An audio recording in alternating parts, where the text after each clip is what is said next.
Bienvenidos a su programa Hablemos de Salud. Yo soy la doctora Jessica Álvarez y hoy contamos con la presencia de la doctora Glorinil Mercedes, cirujana plástica.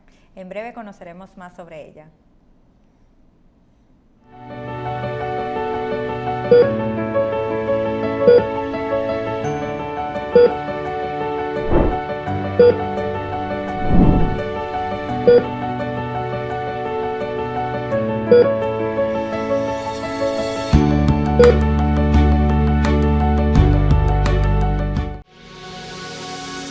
Mujer dominicana, unos minutos pueden ser decisivos en el resto de tu vida.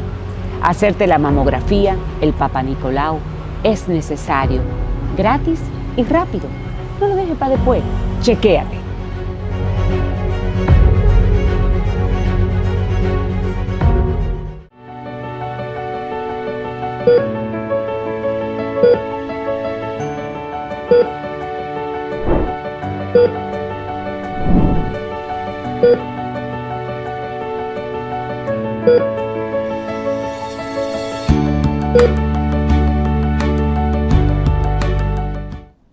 Como dije anteriormente, hoy contamos con la presencia de la doctora Glorinil Mercedes. Doctora, un placer tenerla Igualmente, aquí. gracias en verdad, por la invitación. Un plato fuerte porque la cirugía plástica ha tenido un auge últimamente en nuestro país increíble.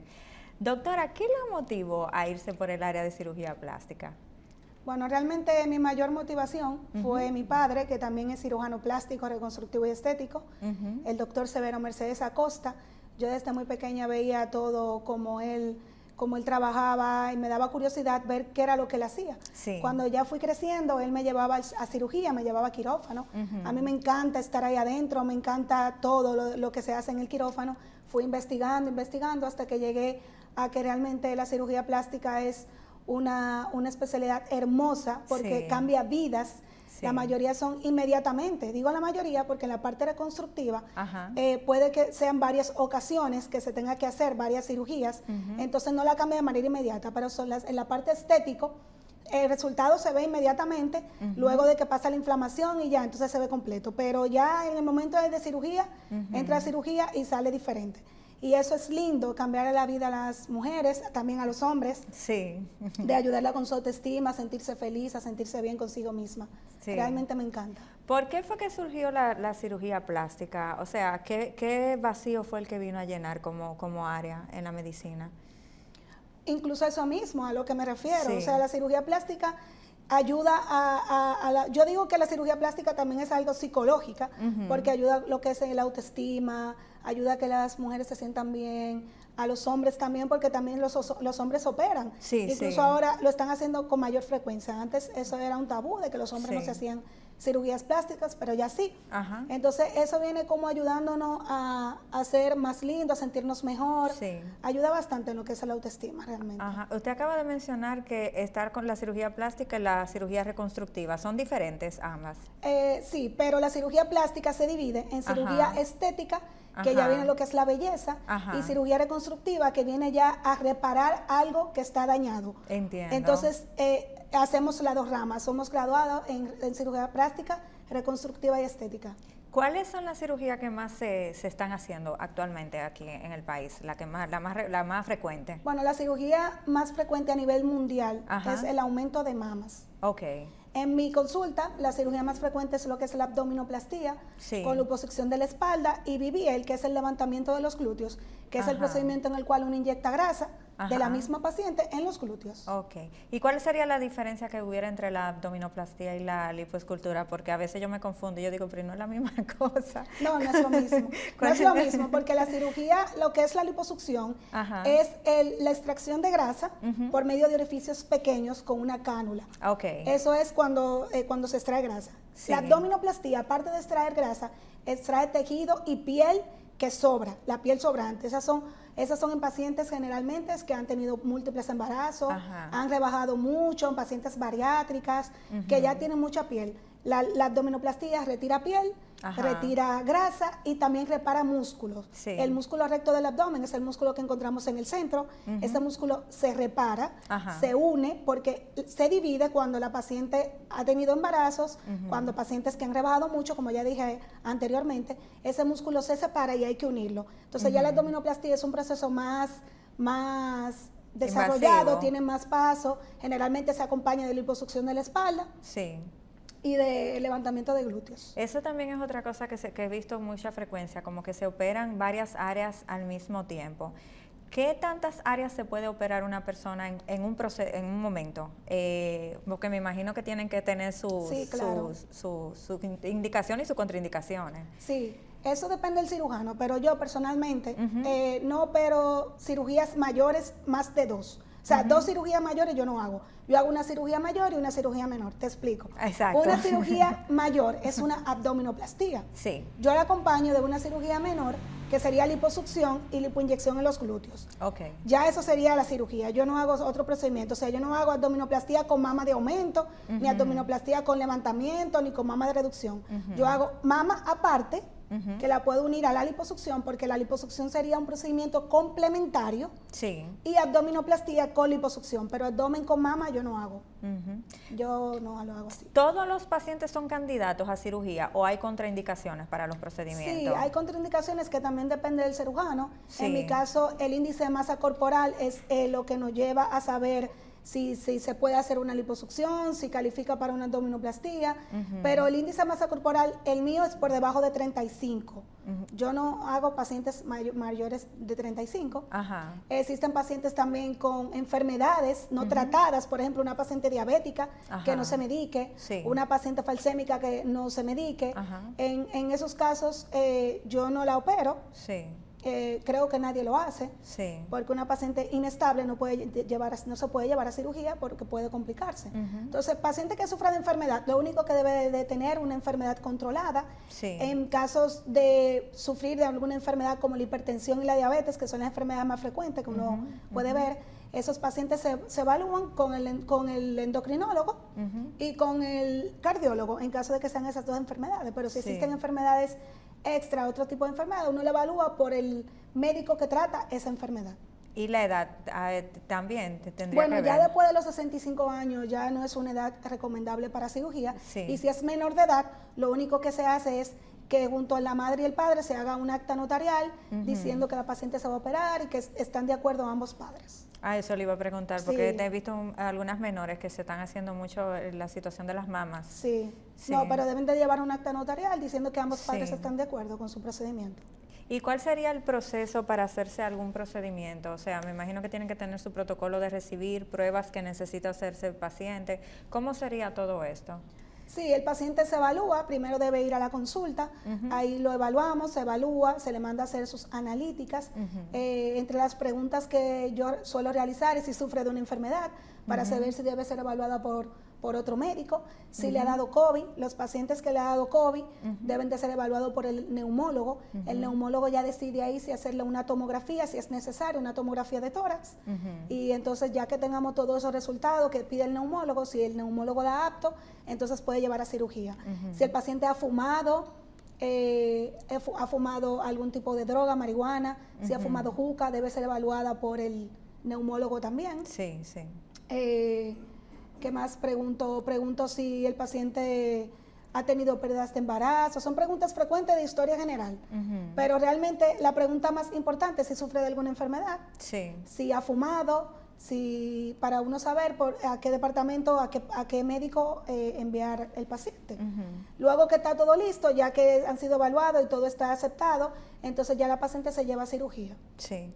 ¿Cuáles son los procedimientos que son más simples en el área de cirugía plástica?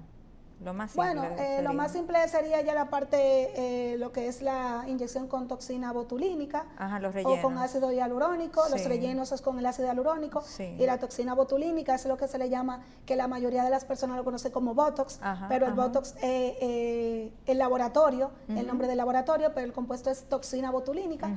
Eso es para los pliegues en la frente, los pliegues aquí, las patas de gallo, como uno le dice. Sí. Y ya el relleno sería con ácido hialurónico. Hay una parte del cuerpo que supuestamente no se pueden hacer muchas cositas, que es el cuello. ¿En el cuello se pueden hacer intervenciones quirúrgicas? Sí, claro. En pacientes ya con una edad más avanzada, que existen los pliegues muy visibles, se le hace un lifting de cuello, que generalmente va acompañado de ritidoplastia, que es la cirugía de la cara, en la cual va, generalmente siempre va acompañada una de la otra. Sí, y hay cambios faciales muy notorios en un paciente, o sea, de que pierda su expresión natural de su cara cuando se hace eso. No. Porque es el miedo que generalmente tenemos de que no voy a parecer yo o sí voy a seguir. Sí parece, lo único que ya va a estar más estirada y esos pliegues no se van a notar, no van a ser tan visibles, pero queda muy bonita.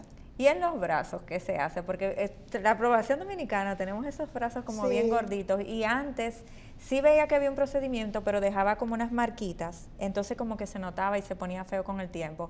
¿Qué se hace generalmente en los brazos? Bueno, no sería una marquita, porque en caso de que sea una braquioplastía o lifting de brazos, se hace una herida grande, una herida que va desde el pliegue hasta el pliegue de aquí del codo, entonces va a ser así. Uno trata de ponerla, de colocarla, la herida, que cuando el paciente esté así no se note, pero cuando levanta los brazos se va a notar.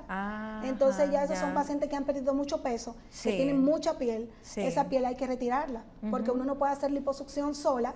La braquioplastía va acompañada de liposucción más el retiro de los pliegues, que es toda esa piel que cuelga.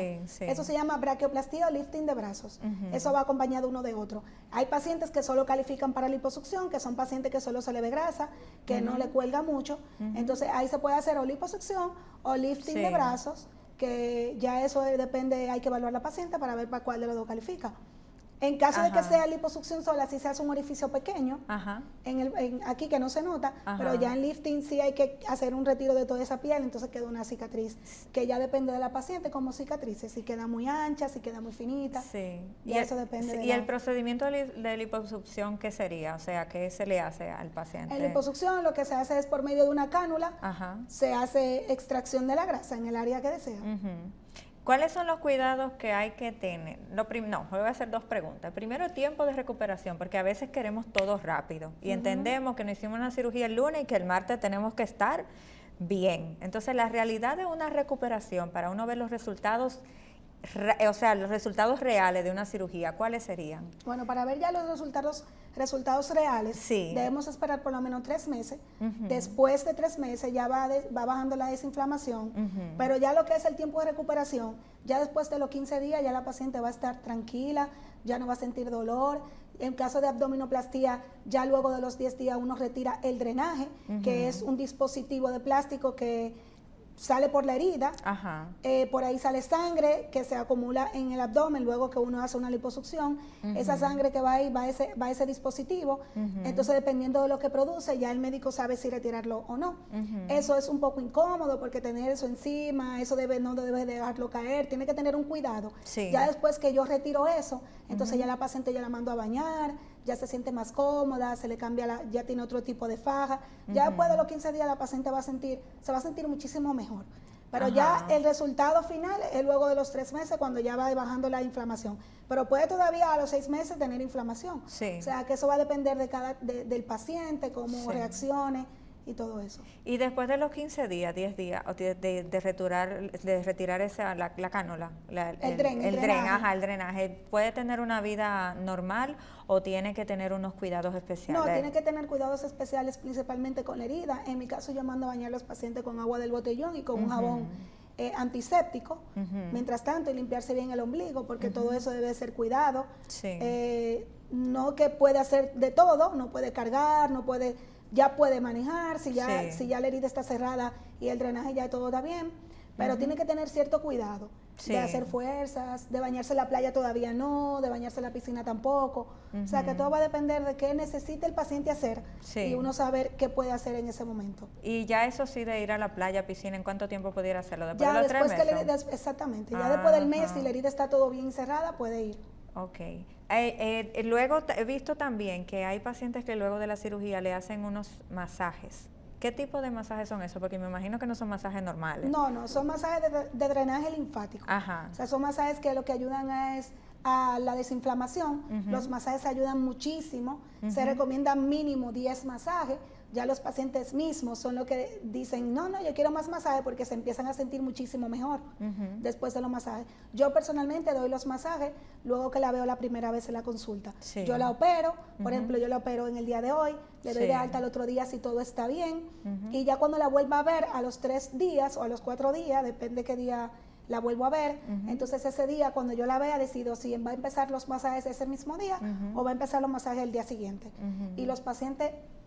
Después que empiezan los masajes, ya empiezan a sentirse... Es obligatorio que tienen que hacerse los masajes. Que sí, porque ya los resultados, yo le hago la cirugía, pero ya los resultados va a depender de cómo el paciente se cuide. Debe llevar una dieta saludable, no dieta, sino comer saludable. Sí, sí. Ya después de un tiempo yo la mando a hacer ejercicios, porque el paciente puede volver a engordar. Eso le iba a preguntar. Generalmente cuando se hacen cirugía plástica, las personas no cambian sus hábitos alimenticios, porque entienden que la cirugía va a ser permanente. Exactamente. Entonces la realidad es que qué tan rápido pueden recaer en el sobrepeso que ya tenían. No, sí. Al principio los pacientes por la faja tienden a no comer mucho, pero ya cuando se acostumbran a la faja, es decir, al mes, ya los pacientes se están acostumbrados, no sé, algunos ni siquiera se la quitan, pero ya la costumbre hace que empiece a comer. Entonces se lleva de comer y puede volver a engordar. Entonces después de la cirugía, esto no es una cirugía para rebajar, esto es una cirugía para moldear el cuerpo, no una cirugía para rebajar. Entonces el paciente debe tener hábitos alimenticios adecuados y debe hacer ejercicios. Ya después del mes, ya yo mando a los pacientes a hacer ejercicios suaves al principio, y ya luego ya sus ejercicios de levantar peso y todo después de un tiempo.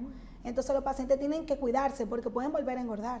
Y eso sucede. Sí, sucede. ¿Por qué es necesario la utilización de fajas también? Porque así como veo lo de los masajes, digo, esto como que también es parte del proceso. Sí, eso es parte del proceso, los masajes, tomar mucho líquido que ayuda a la desinflamación, beberse los medicamentos que uno les indica, los masajes y la faja. La faja es necesaria porque la faja es la que ayuda ya a moldear lo que ya uno intentó hacer, o sea, lo que uno hizo ya. Entonces, la faja y los masajes luego de la cirugía es lo que va a dar un buen resultado. Es algo que tampoco se puede quitar. Incluso yo utilizo 2 fajas. Una faja de primera postura, que esa la utilizo algunos 10 días, 7 días, 10 días, depende de la paciente. Y luego pongo la faja de segunda postura, que es una faja entera, que es la faja que todo el mundo conoce. Esa faja yo se la recomiendo a las pacientes, dependiendo del tipo de cirugía, un mes sin quitársela. Y ya luego se la voy turnando cada 12 horas. Decide las 12 horas o en el día, o se la pone o se la quita en la noche. Ya eso depende del paciente. Para la faja y los masajes es lo que va a ayudar a que el cuerpo quede moldeado. ¿Y qué tanto tiempo debe utilizar la faja? O sea, ¿la debe utilizar por 5 meses, 6 meses o 3 meses? 3 meses. 3 meses. Es lo adecuado. Y ya después de los 3 meses se la puede quitar, se la puede retirar, pero generalmente no se la quitan porque se acostumbran. Se acostumbran a ella. ¿Qué sucede cuando no me hago el masaje y no utilizo mi faja? No, queda inflamada, queda dura, porque la liposucción provoca lo que se llama fibrosis. Es una cicatrización por dentro, es lo mismo que la herida por fuera, la cicatrización por dentro. Entonces, si no se ayudan con los masajes y la faja, eso puede quedar duro, no va a quedar formadita, no va a quedar como uno quiere que quede. Entonces hay algunos pacientes que tienen que poner de su parte porque los masajes pueden molestar. Yo les recomiendo a mis pacientes que se tomen el analgésico antes de los masajes para que se lo dejen dar. Porque hay pacientes que son un poco difíciles en ese sentido porque molesta. Pero es necesario la faja y los masajes luego de cirugía para que queden bien. Otra cosa, doctora, también he visto, por ejemplo, que nosotras tendemos a decirle al médico lo que queremos que nos hagan y decimos, no, me tiene que sacar toda esta grasa de acá. ¿Cuál es la realidad de qué tanto se le puede sacar o no, o hacer o no a un paciente? La realidad. Cuando nosotros evaluamos al paciente, entre los análisis que le mandamos a hacer está lo que es el hemograma. Es importante tener un hematócrito y una hemoglobina, que los pacientes, la mayoría ya saben lo que es el hematócrito y la hemoglobina, y ellos mismos mandan el hemograma. ¿Tengo anemia? ¿No tengo anemia? Dependiendo de cómo esté el hemograma, ya uno más o menos tiene una idea de cuánto puede sacarle de grasa a ese paciente. Entonces, es importante que la hemoglobina esté por encima de 12, y el hematócrito por encima de 33, 34, debe tenerlo más o menos por ahí. Dependiendo de eso, ya uno sabe qué tanta cantidad de grasa va a aspirar. Entonces no se le saca a los pacientes, porque el paciente llega a mí me han llegado con fotos, yo tengo fotos en mi consultorio guardadas de pacientes que dicen yo quiero quedar así. Exacto. Entonces los pacientes, yo les explico, cada cuerpo es distinto, cada contextura es distinta. La contextura de Jennifer López no es la contextura de una paciente que va a mi consulta, por ejemplo. Entonces yo la voy comparando, le digo, mira, tú eres más ancha, tú eres más estrecha, tú no puedes quedar así porque yo no te puedo modificar tu contextura. Yo ayudo a moldear tu cuerpo, pero nunca a quedar como otra persona. Eso se lo explico bien porque los pacientes a veces salen de quirófano con unas expectativas muy elevadas y ya los pacientes que llevan con una expectativa muy elevadas, entonces esos pacientes hay que evaluarlo por otro... Entienden que es una magia que va a suceder y no una ya realidad. deben de ser evaluado por otro médico. Sí. Porque hay pacientes que llegan con una expectativa irracional, sí, y son pacientes que después no quedan conformes. Sí. Entonces uno tiene que hablar claro con los pacientes, porque los pacientes no deciden cómo van a quedar. Uno intenta hacer lo más que uno pueda con ese paciente, pero si tiene una contextura muy ancha, Exacto. no va a quedar como Jennifer López. Digo Jennifer López porque es la que más menciona. El cuerpo, como quien dice, perfecto, que uno encuentre toda la foto, en verdad. Pero se le habla claro a los pacientes sobre ese tema, porque Sí. si llegan con unas altas expectativas y uno trata de explicarle bien. Y los pacientes que están en sobrepeso, ¿cómo se maneja ya para procedimientos quirúrgicos? ¿Pasan primero por un área, luego llegan a donde ustedes? En sobrepeso puede operarse sin ningún inconveniente. Sí. Si no tiene alguna enfermedad, como ya he dicho, que tiene que ser tratada por otro médico, puede operarse. Ahora ya pacientes obesidad tipo 2, ya de ahí para arriba, entonces se manda a un nutriólogo a bajar de peso, Sí. para entonces llegar a un peso ideal para operarse. ¿Cómo una persona puede identificar que necesita una cirugía plástica? O sea, cuando me veo en el espejo, decir, bueno, ya como que estoy necesitando retoque. Me siento los senos muy caídos, Sí. Tengo mucha flacidez, quiero rellenarme las nalgas. Esos son los tipos de comentarios que hacen mis pacientes. Sí. Me siento mal, hay muchísimas pacientes que me dicen, doctora, me siento mal físicamente, que mi esposo no me ve, no me mira. Esas son las conversaciones que yo tengo con mis pacientes. O sea, los pacientes identifican cuando quieren hacerse una cirugía. Sí. Entonces, esos son los pacientes que van a mi consulta. Pero siempre cuando vienen con lo que saben que necesitan hacerse, ¿es real o simplemente es una percepción que tienen? No, sí, la mayoría son reales. Sí. Son reales y la mayoría van incluso que quieren hacerse varias cosas al mismo tiempo. Sí. Doctora, que mis senos están caídos, pero que también me quiero hacer el abdomen. A esos pacientes yo le digo, escoge una cirugía. Sí. O es la mama o es el abdomen, porque yo no hago mama y abdomen al mismo tiempo. Sí. Entonces yo lo pongo a escoger. La cual priorizar. Exactamente. ¿Qué es lo peligroso de hacerse esos procedimientos al mismo tiempo? Porque hay personas que se han arriesgado y debemos aterrizar en cuál es su peligro. Sí. Es muy arriesgado porque ya después que uno pasa de ciertas horas en el quirófano, ya uno está aumentando un tipo de complicación. Ya después de 4 horas es un tipo de complicación que va aumentando la anestesia, va aumentando la complicación de la cirugía, que de por sí tiene complicaciones, porque yo no te voy a hablar mentira, toda cirugía, hasta sacarse un diente, puede tener una complicación. Sí. Entonces a los pacientes también les explico que puede producirse cualquier tipo de complicaciones. Yo personal incluyo un seguro médico de complicaciones. Sí. El seguro lo que hace es que si ocurre algo que hay que volver al quirófano, el seguro cubre todo. Gracias a Dios nunca lo he tenido que utilizar, pero se lo incluye a todas las pacientes para seguridad del paciente, para seguridad mía también, de que si ocurre algo que quiera el quirófano, el seguro cubre todo. Entonces ese seguro le da seguridad, es un seguro, le da seguridad al paciente.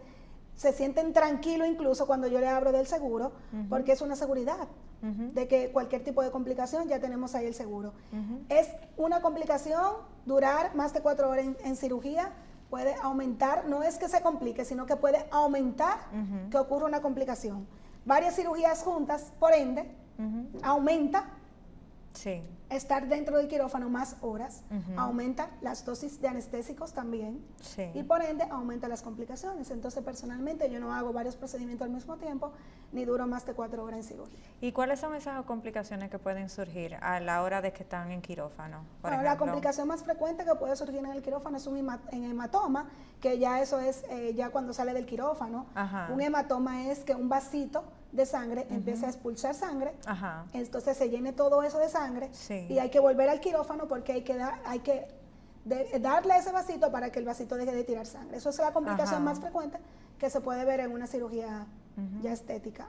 ¿Y qué tan en peligro se puede poner el paciente con varios procedimientos? O sea, ¿le puede inducir a la muerte? ¿Le puede inducir Claro una que sí, parálisis? claro O sea, que ¿qué sí. puede sucederle? Sí, puede suceder cualquier tipo de complicación que Sí. puede ser mortal. Sí.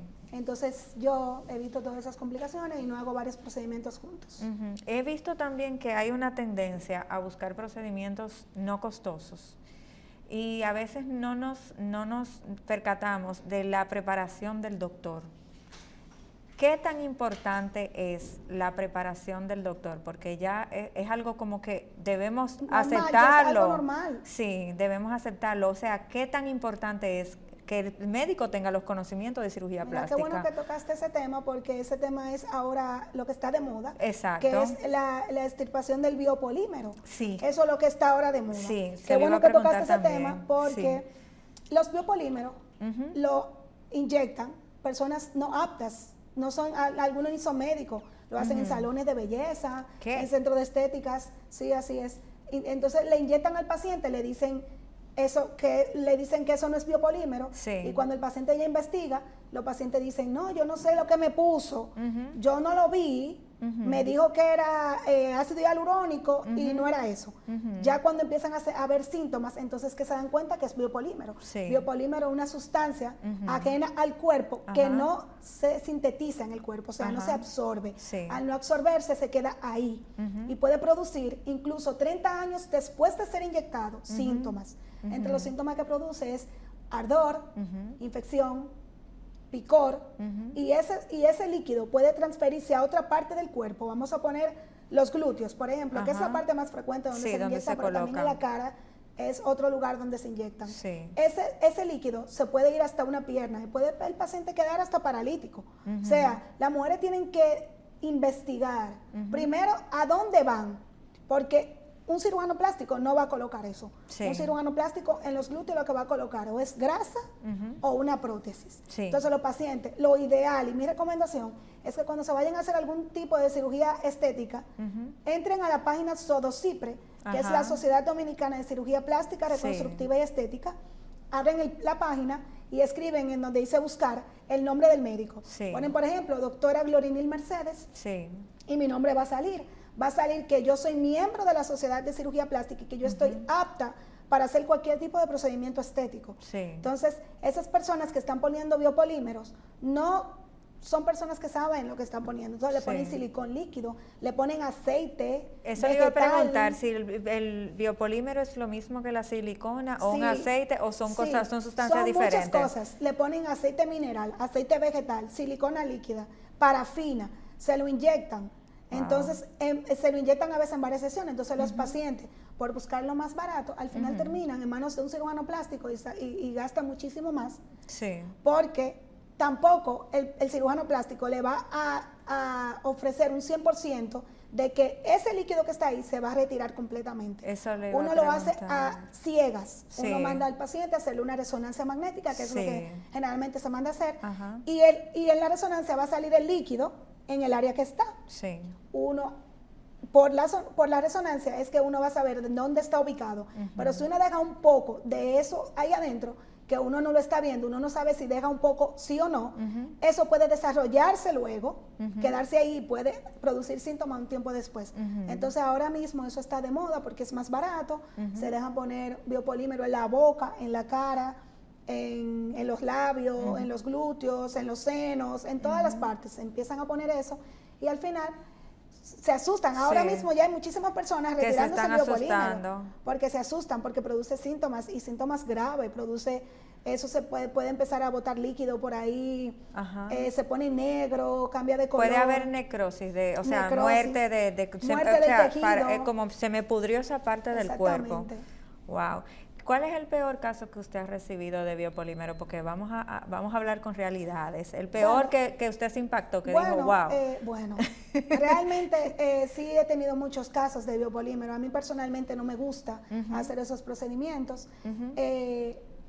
que empiezan a botar pus por las nalgas. Ay, Dios mío. Pus que uno tiene que exprimirlo, que bota mucho, que salen solo, han llegado con pamper porque se les sale la pus Sí. de los glúteos. O sea, eso es algo ya muy olor, un olor fétido. O sea, ya, ya con las nalgas, que hay que hacer, que incluso hay que hacerle un hoyo, pierde toda esa piel, hay que hacer ya parte reconstructiva, la paciente ya no queda, ya no puede enseñar sus glúteos, ya no puede Sí. ponerse bikini porque ya eso se le queda ahí, esa marca. Sí. O sea que mi recomendación de verdad es que no se pongan a buscar lo más barato, Sí. que se orienten, que busquen en la Sociedad Dominicana de Cirugía Plástica, que pongan el nombre de su médico, y si el médico está ahí puede estar tranquilo porque es cirujano plástico y Bueno. está acreditado por la Sociedad Dominicana. Doctora, lamentablemente tenemos que ir a la pausa, pero de verdad que este tema me está impactando realmente.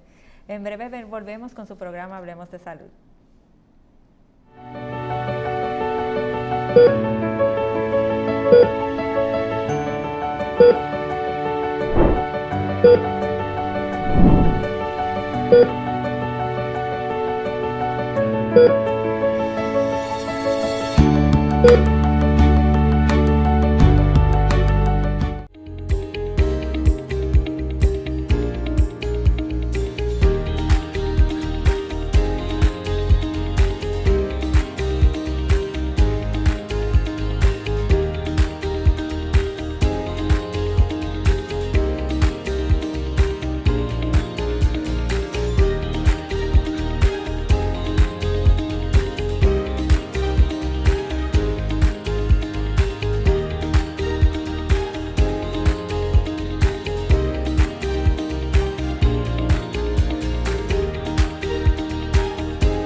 Regresamos con su programa Hablemos de Salud. Doctora, ya que hablando de las complicaciones del biopolímero, yo estoy aquí como absorbiendo toda esa información. ¿Qué preparación tiene que tener un médico para ser cirujano plástico en nuestro país, para estar certificado? Bueno, en nuestro país se tienen que hacer primero los años de medicina, generalmente son 6 años, en mi caso yo hice 6 años de medicina, luego hace un año de pasantía, que eso es ya algo del Estado, un año servicios comunitarios, yo me fui a Montecristi a hacer la pasantía, luego en mi caso yo hice 2 años de cirugía general y luego 4 años de cirugía plástica, o sea que se pone a contar son 6, 7, más 2 de cirugía Son general. como 12 años. Sí, como más o 12 menos. años estudiando. Como 12 años, pero O sea, actualmente sí. ahora se requiere de 4 años de cirugía general y luego 4 años de cirugía plástica, más los años de medicina. Sí, ¿y en cuáles hospitales se hace la cirugía plástica aquí en el país? En el país solamente tenemos el Hospital Salvador Bienvenido Gautier, que la escuela es RENACIP, que es la Residencia Nacional de Cirugía Plástica, Reconstructiva y Estética, que está dentro del hospital. Es la única escuela que hay en el país. Otra pregunta, doctora. Ahora mismito, así como hablamos ahorita, que hablando de biopolímero, que era algo como que teníamos callado, he visto un incremento de los hombres haciéndose procedimientos quirúrgicos. Háblenos de este incremento de estos procedimientos. Sí, ya antes lo hacían, pero lo hacían como más reservado. Ya ahora los hombres se operan, ya es una cirugía frecuente para los hombres, lo que es la liposucción. La mayoría se hace marcación abdominal. También existe cirugía de los senos, lo que es la ginecomastia, que es el aumento de las mamas en el hombre. Es una cirugía también que se ve muy frecuente. Y la abdominoplastia también se considera una de las cirugías frecuentes de los hombres. ¿Eso es para verse más fuerte que se hacen la de las mamas? No, la de las mamas es porque las mamas se ven muy grandes, parecen mamas de mujer. El aumento desproporcionado de la mama en el hombre se le llama ginecomastia. En la mujer se llama macromastia. ¿Y la demarcación es lo mismo que la lipoescultura o es una parte de la lipoescultura? Sí, lo que pasa es que la marcación se hace con cánulas para liposucción y se hace liposucción. O sea, eso es un estilo que usa la liposucción para hacer lo que es la marcación abdominal. Ya eso es una técnica quirúrgica que nosotros como cirujano plástico le hacemos. Se pueden hacer en hombres y mujeres, pero deben de calificar para hacer. No todo paciente califica para una marcación abdominal. Eso le iba a preguntar, que ¿cuáles son los candidatos más ideales para los procedimientos quirúrgicos? Pacientes que no tengan flacidez son candidatos, pacientes que no estén ya en obesidad son candidatos, y pacientes que no tengan ningún tipo de enfermedad y que si la tienen sea una enfermedad tratada, que esos son candidatos para cualquier tipo de cirugía estética. Sí, he visto también un incremento, sobre todo en los hombres, de la armonización facial y cambios que se hacen en la mandíbula. ¿Estos cambios se hacen con relleno o se hacen con prótesis? Puede ser con relleno y puede ser con prótesis. Entonces, en esos casos, el paciente debe ser evaluado para ver para cuál de los dos calificaría. Y si es con prótesis, ¿cuál material se utilizaría? Porque ya que estoy asustada con los biopolímeros. No. ¿Cuáles serían? Se utilizan materiales de silicón, también son lo que utilizamos en las prótesis mamarias, silicón. ¿Las siliconas que se usan en las mamas, hay que cambiarla cada cierto tiempo? O sea, ¿tiene una longevidad de X tiempo y debo cambiármela o la tengo para la vida entera? No, mira, ya la tecnología que utilizan la prótesis mamaria ya se dice que es para toda la vida. Realmente, si no tiene ningún síntoma, puede tener su prótesis toda la vida. Entre los síntomas que se pueden observar frecuente luego de una mamoplastía de aumento con prótesis es contractura capsular.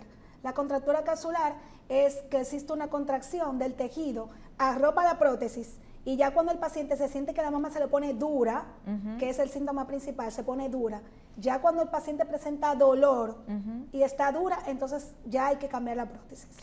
Porque ya eso molesta y la mama se pone dura. Ya cuando el paciente tiene que está dura la mama, se recomienda cambiarla. Pero eso puede no suceder en 15 años, como puede suceder a los 2 años de colocarla. Entonces ya cuando el paciente presenta síntomas, se puede retirar la prótesis. Ahora se recomienda ser evaluada luego de los 10 años de ser colocada.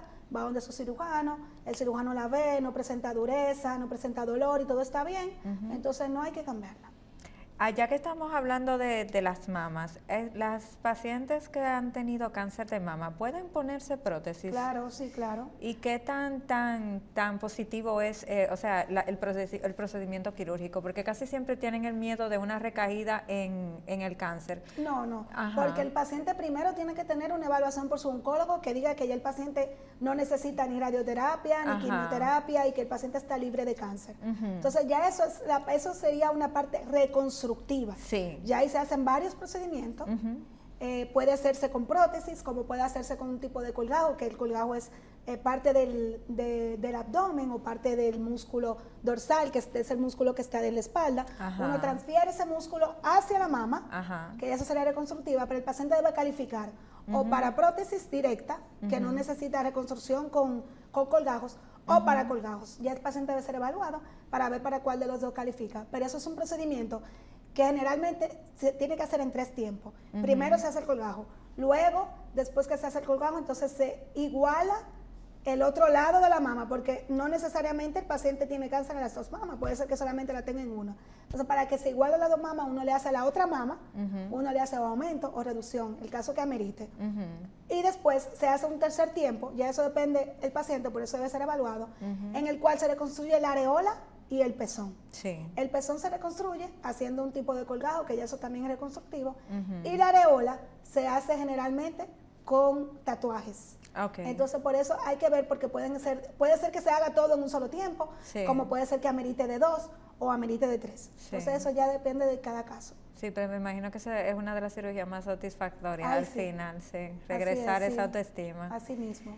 Doctor, ¿y los procedimientos cómo han cambiado? O sea, la tecnología en la cirugía plástica, porque me imagino que han ido evolucionando incluso las incisiones. ¿Cómo ha ido evolucionando en nuestro país la cirugía? Sí, incluso ha evolucionado mucho. Hay muchísima tecnología nueva, el Baser, el J-Plasma. Ay, al pasito, vamos hablando, vamos aterrizando de lo que me está hablando, al pasito. Son métodos que se utilizan para hacer liposucción. Por ejemplo, te mencioné el Baser. El Baser yo lo utilizo. El Baser es un aparato nuevo, relativamente, que lo que hace es emulsificar las grasas. Para hablarte en un lenguaje más llano, la desbarata, la licúa. Eso ayuda muchísimo a cuando uno hace la liposucción, a que la grasa sea más pura, para inyectarla en las nalgas. No todo paciente califica para Baser. A mí me gusta hacerlo en pacientes que ya se han operado varias veces, o sea, ya una segunda ocasión. Pacientes que se hacen una abdominoplastía y quieren hacerse un retoque, que es lo que uno le dice retoque, que es quieren hacer una liposucción luego. Esos pacientes tienen mucha fibrosis, dura la grasa. Entonces, el Baser ayuda a que esa grasa salga mejor, el paciente quede más bonito. El Baser ayuda a una recuperación mejor, el paciente tiene una recuperación más rápida, sangra menos, o sea, existen muchísimas ventajas de utilizar el Baser y a mí personalmente me gusta. Hay pacientes que se lo pueden hacer sin tener algún otro procedimiento, es lo que uno recomienda, pero puede hacerse cualquier tipo de paciente el Baser. Es muy bueno, me encanta y lo recomiendo 100%. El Baser es una de las tecnologías que más se utilizan ahora mismo y ayuda a pegar más la piel, a lo que es la recuperación, como ya dije, el paciente sangra menos, una recuperación más rápida, queda mejor y es una tecnología que ha venido aquí ya hace un tiempecito, ya lo estamos utilizando y es muy bien, muy buena. ¿Y la otra que me mencionó? El J-Plasma, ya eso ya es realmente, se usa, a mí yo no lo utilizo, a mí me gusta más el Baser.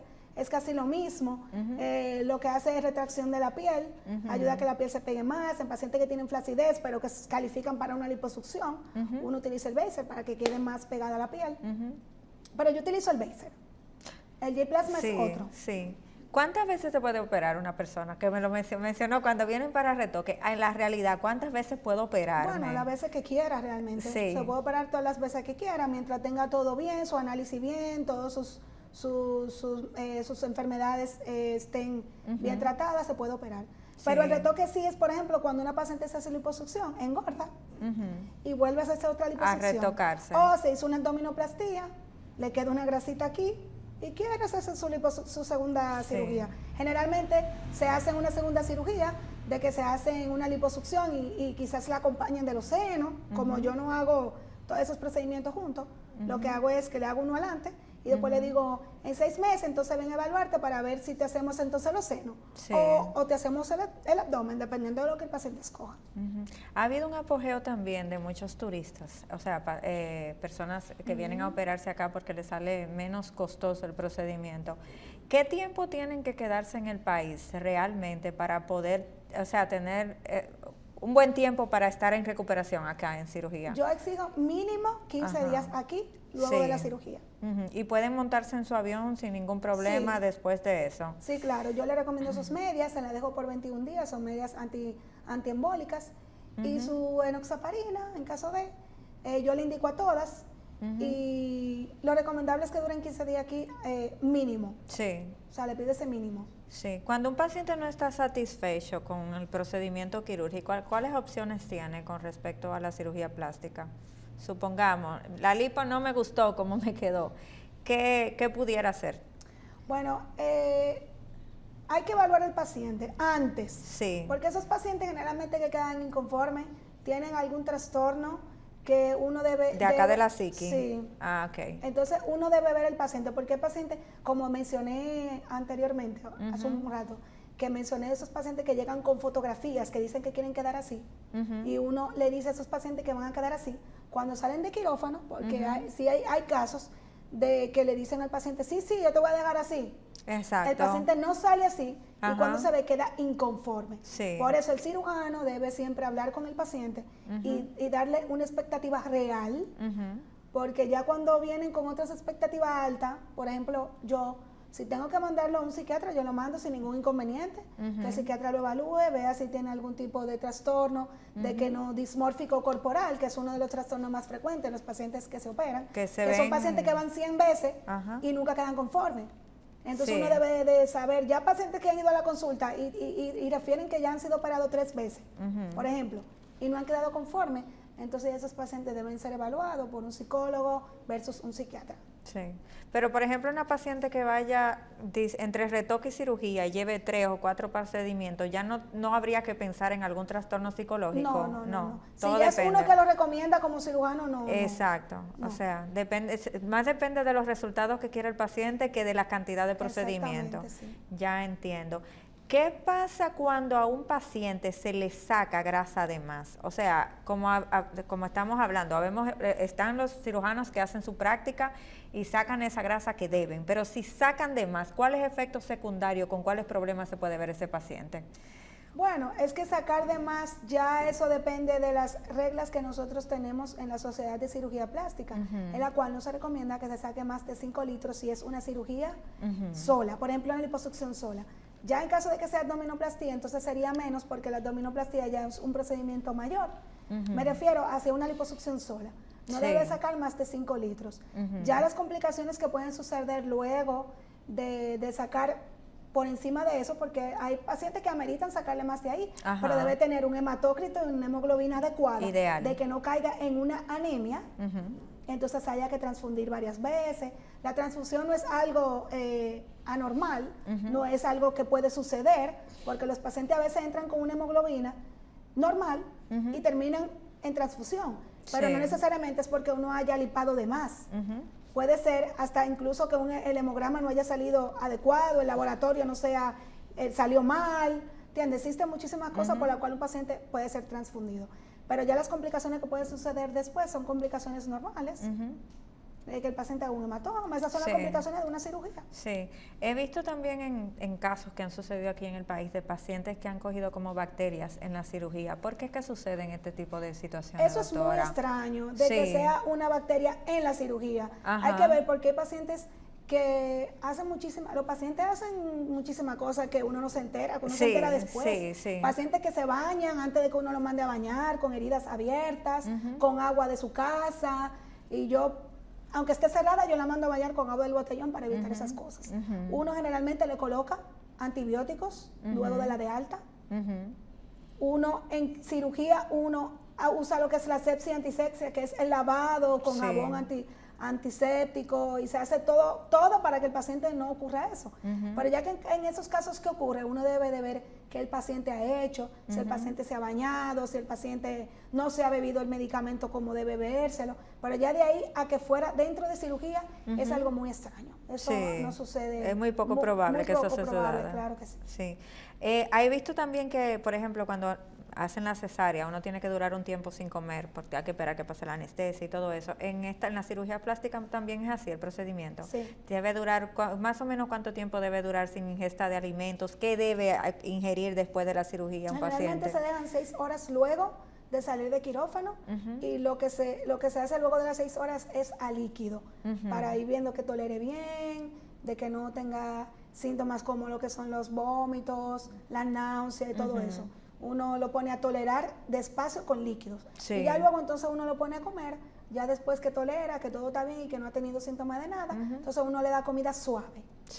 Por lo menos el primer día. ¿Y cuánto tiempo dura un paciente interno después de una cirugía? ¿O cuándo es el de alta? 24 horas después, si todo está bien, puede irse de alta. Entonces, ¿considerado como una ligera cirugía ambulatoria, así es tan rápido? Bueno, no ambulatoria, no, porque el paciente se queda ahí. Uno tiene que hidratarlo, se le pone medicamentos y se va al otro día de la cirugía si todo está bien, si el hemograma está bien, si la paciente no caminó, toleró y todo está bien, entonces la paciente puede irse a su casa. Aparte de bañarse con el agua de botellón, de que tienen que comer alimentos saludables, ¿qué otros cuidados debe tener una paciente en la casa en ese momento? Bueno, son muchos los cuidados y depende del procedimiento, porque cada procedimiento tiene un cuidado específico. Tiene su libro. Claro, tiene lo que debe hacer. Por ejemplo, después de la de alta, se le indican antibióticos, vitaminas, si es necesario se le indica algún hierro. O sea, se utilizan muchísimos medicamentos en cuanto a los medicamentos. Ya en cuanto a lo que es el lavado, yo la mando a que se lave todo menos el abdomen en caso de que sea una abdominoplastía. Vamos a poner un ejemplo. El paciente no se puede quitar la faja. Hay pacientes que se quitan la faja, me lo dicen ya después cuando me vuelven a ver. No debe retirarse la faja que se le pone en la cirugía. El paciente no debe curarse, solo las heridas la veo yo y la curo yo. Debe comer adecuadamente, 0 dieta. En los primeros días de cirugía yo no lo pongo a hacer dieta, yo lo pongo a hacer dieta ya luego del mes. Es decir, me refiero a dejar de comer.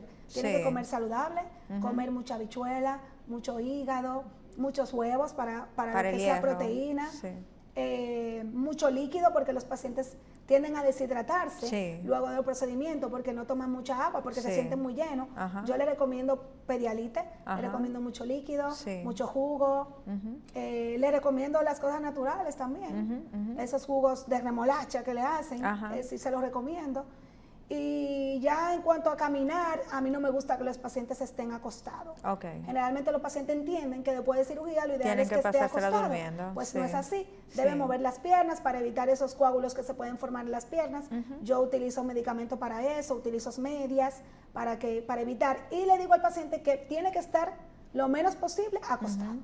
Debe caminar. Ujú. Tiene que tener una posición para caminar que no sea ni muy derecha ni muy doblada, porque entonces viene queda con dolor de encorvado, espalda. sí. Entonces, hasta donde el paciente pueda Pararse derecho, pararse exacto, recto. pararse Sí. derecho. No tan derecho ni tan doblado. Sí. ¿Qué más? Para dormir, para sentarse, yo recomiendo que estén sentados en semiflexión, que no bajen las piernas, sino que se sienten así y pongan una mesita para subir las piernas. Esa es mi recomendación en caso de que estén sentados, siempre que tengan las piernas dobladas. Sí. Eso para evitar la presión que surge en la herida, Ujú. para evitar que se pueda abrir y esas cosas. Sí. ¿Qué más? Ya serían las Las generales, recomendaciones sí. generales. Y una paciente que haya tenido un embarazo, ¿qué tiempo debe esperar para hacerse un procedimiento quirúrgico? Porque a veces como que se adelantan y de una vez quieren entrar al quirófano. Lo ideal es que espere 8 meses Ajá. luego de la cesárea o del parto, para esperar que todos los órganos internos estén desinflamados. Ya en caso de lactar, debe tener 3 meses sin dejar de lactar. O sea, ya no puede estar botando secreciones por la mama Sí. para hacerse cualquier tipo de cirugía de mama. Bueno. 3 meses después. Doctora, lactar. este tiempo ha pasado súper rápido, Muy muy rápido. rápido. Pero hablamos de De todo. todo, aquí fuimos a todas las áreas. Doctora, sus contactos, por si alguien aquí quiere comunicarse con usted, quiere ir a su consulta, porque en verdad queremos ir a manos preparadas.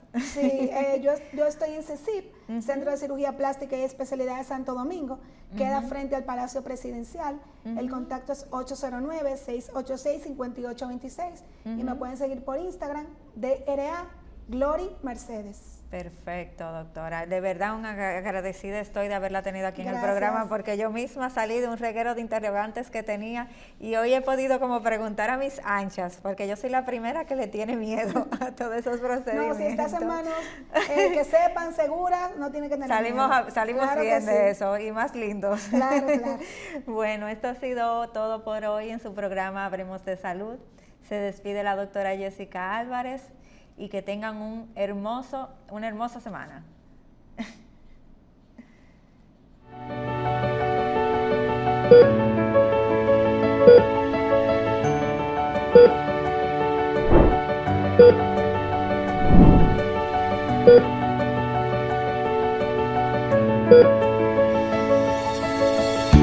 Thank you.